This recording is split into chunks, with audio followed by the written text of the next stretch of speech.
Assalamualaikum warahmatullahi wabarakatuh. Ketemu lagi bersama saya Nur Solihin Insani dalam channel Insan Pijar, menjadi insan pintar dengan belajar.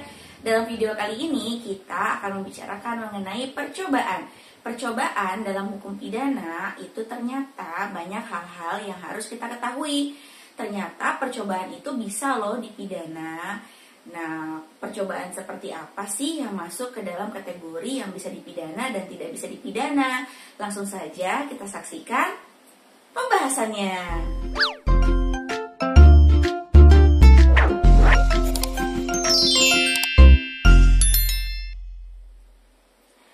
Percobaan atau diistilahkan juga dengan kata pogging. Nah, jadi kalau menemukan istilah pogging dalam dunia hukum pidana, maka kita harus langsung menganggap bahwa itu adalah percobaan, gitu ya. Percobaan itu sendiri adalah permulaan kejahatan yang belum selesai. Ya, dia memiliki dasar hukum di dalam Kitab Undang-Undang Hukum Pidana atau disingkat sebagai KUHP, dalam bahasa Belanda dikenal sebagai Wetboek van Strafrecht gitu ya. Terdapat dalam bab 4. Bab 4 ini hanya terdiri dari 2 pasal, ya, ada pasal 53 dan pasal 54, ya, Kitab Undang-Undang Hukum Pidana, mengatur tentang pogging itu sendiri, percobaan. Di dalam KUHP itu sendiri tidak menjelaskan pengertian daripada percobaan itu, hanya menjelaskan tentang syarat-syaratnya saja dan perbuatan apa saja yang dilarang, ya, akibatnya apa. Dan percobaan ini sendiri di dalam KUHP merupakan perluasan daripada pengertian tindak pidana. Dan percobaan itu dilarang oleh undang-undang. Karena apa? Karena perbuatannya mengganggu ketertiban masyarakat. Apa sih contoh daripada percobaan itu sendiri gitu kan? Bagaimana sih contohnya? Contohnya gini. Si A hendak menembak si B. Yang namanya mau menembak berarti menghendaki nyawa si B ini hilang. Kan seperti itu. Benar ya?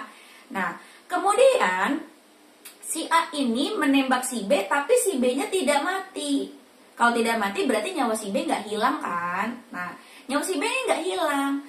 Otomatis si A ini tidak bisa dikenakan pasal 338, yaitu pembunuhan dengan sengaja.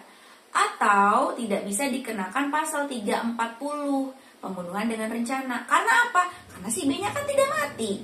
Karena untuk bisa dikenakan pasal 338 atau 340, maka si A ini ya harus menyebabkan hilangnya nyawa si B. Nah, jadi bagaimana? Kok tidak mati? Kalau tidak mati gimana hukumannya, kan begitu? Maka nanti dakwaannya akan ditulis si A ini melanggar pasal 53 junto pasal 338 KUHP atau pasal 53 junto pasal 340 Kitab Undang-Undang Hukum Pidana. Nah, itu contohnya ya. Selain itu, pogging sendiri ya, dia mempunyai syarat daripada tindak pidana percobaan itu sendiri. Ada 3 syarat dari pogging. Yang pertama, harus ada rencana. Yang kedua, rencana itu harus terwujud dengan permulaan perbuatan, ya. Jadi rencana itu harus terwujud dengan permulaan perbuatan. Yang ketiga adalah pelaksanaan itu tidak selesai karena faktor-faktor tertentu tergantung dari diri si pelaku itu sendiri. Nah, bagaimana sih penjelasan satu persatu mengenai syarat tindak pidana percobaan? Kita bahas satu persatu. Syarat tindak pidana percobaan atau syarat pogging yang pertama adalah harus ada rencana. Nah, harus ada rencana ini maksudnya adalah gini. Perbuatan itu bisa dilakukan oleh seorang diri atau dapat dilakukan oleh 2 orang atau lebih. Ya, itu yang pertama. Kemudian yang kedua, adanya jeda waktu.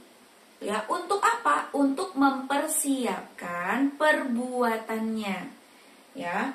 Jadi dia mau mempersiapkan, otomatis kan dia berpikir nih, apa yang harus saya lakukan? Nah, ya, jadi harus ada rencana.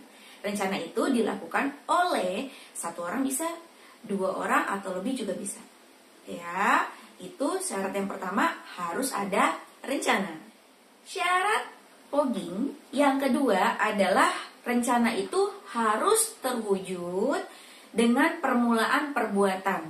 Nah, untuk syarat yang kedua ini dikenal dua teori. Ada teori subjektif, ada teori objektif, ya. Maksudnya teori subjektif adalah rencana itu terwujud dengan permulaan perbuatan apabila mens rea dari diri pelaku. Jadi jika adanya mens rea dari diri pelaku, disebut objek ya, disebut syarat subjektif ya, disebut syarat subjektif jika rencana itu terwujud dengan permulaan perbuatan adanya mens rea dari diri si pelaku, itu subjektif. Kalau percobaan yang objektif ini maksudnya adalah apabila pelaku telah melakukan permulaan daripada niat yang telah membahayakan kepentingan umum.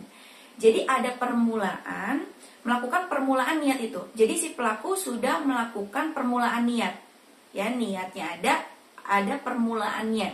Kalau yang subjektif terwujud dengan perbuatannya, dengan perbuatan jahatnya terwujud gitu.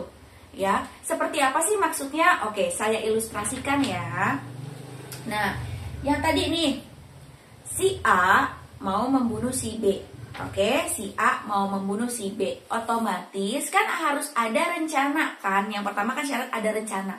Berarti dia sudah tahu step-stepnya kan begitu. Nah, step yang pertama adalah si A ini jalan ke pasar beli pisau. Ingat ya, step yang pertama, si A jalan ke pasar beli pisau. Ya, udah jalan ke pasar dapat pisaunya nih. Sama si A, pisaunya dibawa pulang. Nah, itu step yang kedua ya. Dia jalan dari pasar, bawa pisau itu pulang ke rumah. Ke rumah siapa? Ke rumah A tentunya.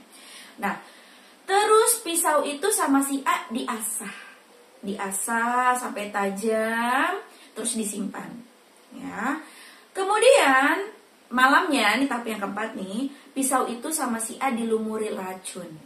Ya, oke. Nah, terus dimasukin lagi ke dalam sarung si pisau itu. Ya. Terus tahap selanjutnya adalah tahap keberapa? Betul, tahap kelima. Si A ini merencanakan niatnya. Ya.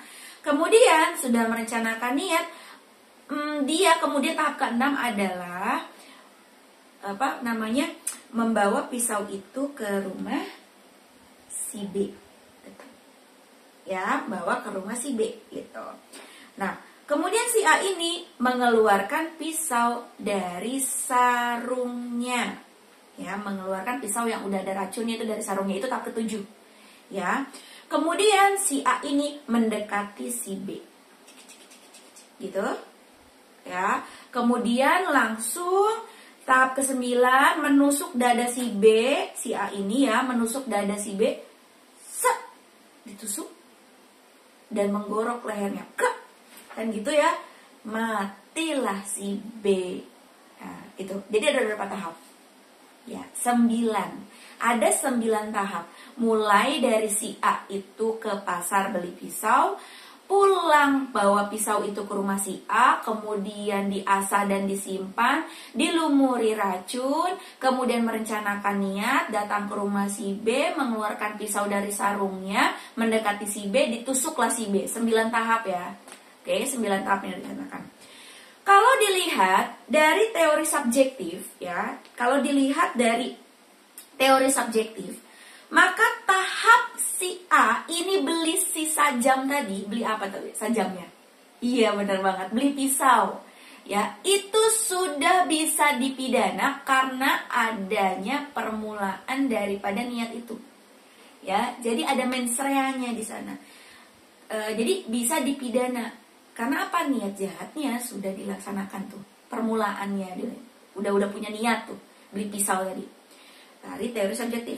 Tapi kalau dilihat dari teori objektif, maka si A ini hanya bisa dipidana mulai dari tahap ke-8. Ya, apa itu ke-8? ya, mendekati si B, menusuk si B, ya, dari 8 ke 9. Ya, itu teori objektif. Jadi teori objektif itu menganggap bahwa si A ini bisa dipidana kalau ya masuk ke dalam permulaan pelaksanaan niat. Jadi niatnya sudah dilaksanakan, permulaan pelaksanaannya, mendekati si B, menusuk si B tadi. Tapi kalau dilihat dari teori objektif, itu tidak, dari tahap 1 sampai tahap 7 itu tidak bisa dipidana. Kok bisa tidak dipidana? Nah, nanti kita akan jelasin, ya. Tapi kalau dari teori subjektif, mulai dari dia beli pisau aja itu sudah bisa dipidana. Itu contoh daripada yang kedua, ya. Syarat yang kedua kan tadi bilang rencana itu harus terwujud dengan permulaan perbuatan, kan begitu ya. Nah, jadi apa sih perbedaan antara teori subjektif dengan teori objektif, kan begitu. Nah, kira-kira apa teman-teman? Coba teman-teman bisa enggak perbedaannya kira-kira apa ya gitu. Nah, jadi perbedaan antara teori subjektif dengan teori objektif ini di sini, kalau dalam teori subjektif, seseorang sudah bisa dipidana pada saat dia mempersiapkan perbuatan jahatnya tersebut. Itu.